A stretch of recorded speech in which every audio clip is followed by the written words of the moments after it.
Kamusta mga ka-TH, mga YouTubers?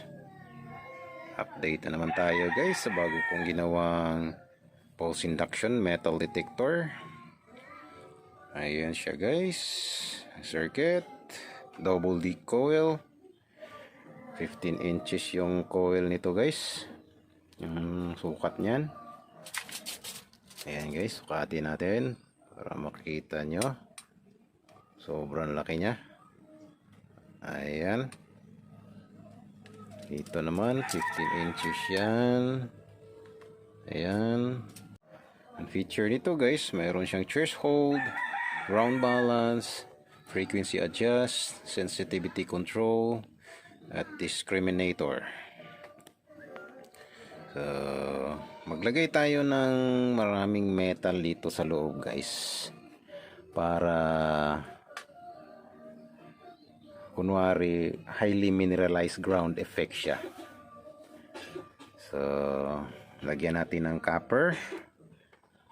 Ito guys, coil niya rin ito, double D 10 inches.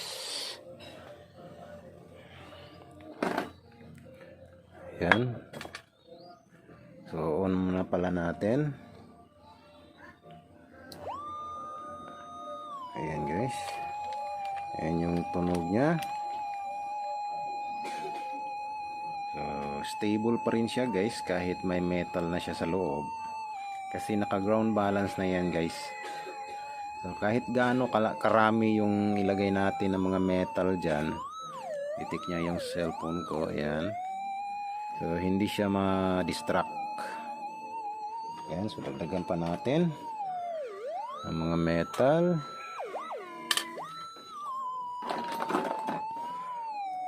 Ayan. Pako.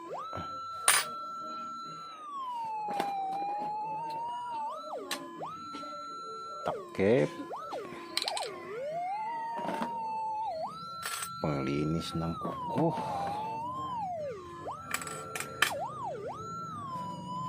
So ayan, marami ng metal guys.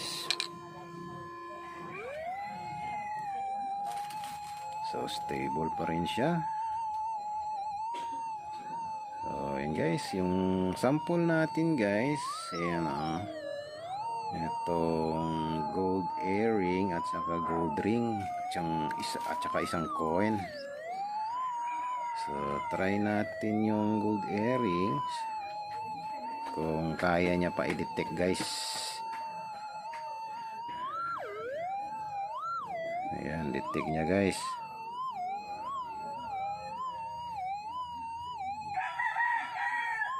Nasa 6 inches guys.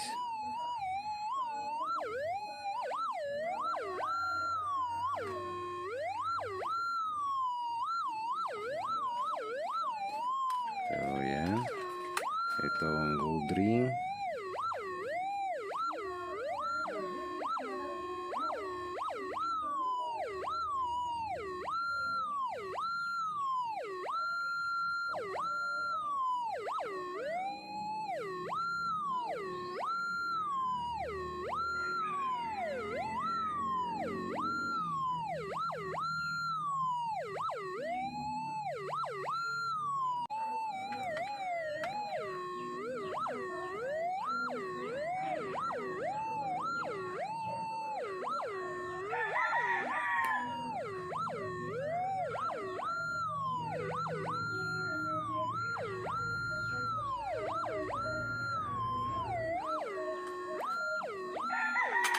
Try natin ang pako guys.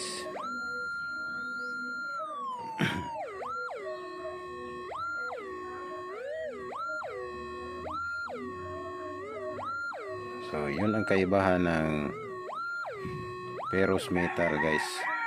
Ibang tunog niya, hindi siya prolong. Ano, para siyang nasakal. So itong copper,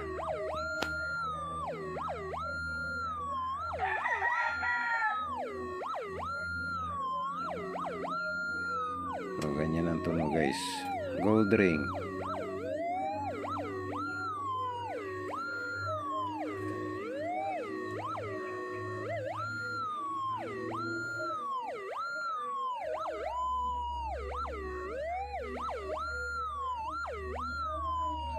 Ganyan guys.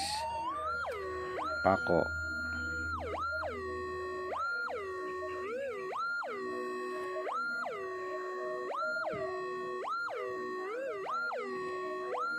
So, malaki kaibahan nila guys. Ginawan ko rin siya ng ano guys, maliit na coil. Tawag ko dito, sniper coil. 5 inches yung sukat. Kasi guys, sa mga area tulad nito, halimbawa nito, gaya nito, multiple targets yung tinamaan ng ating coil na malaki. So, hindi natin ma-identify yung kung saan dyan yung may value, yung non-ferrous at saka non-ferrous. So, gumawa ako ng maliit ito para kaya natin isa-isahin ito guys. Kahit ganyan karami yung target sa lupa. So, maisa-isa natin yan.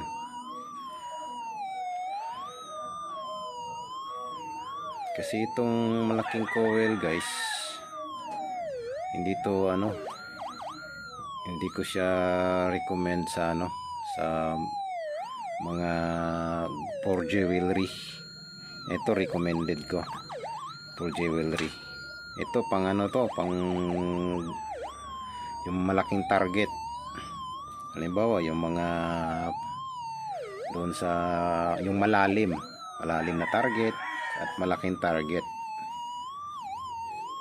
So ito suitable siya. Pero itong pang jewelry na maliit, suitable siya sa jewelry. Ito itong 10 inches na coil, ito okay, ito pang jewelry. So pwede siya. So ayan guys. So hope you enjoy. Till next video guys, please subscribe my YouTube channel.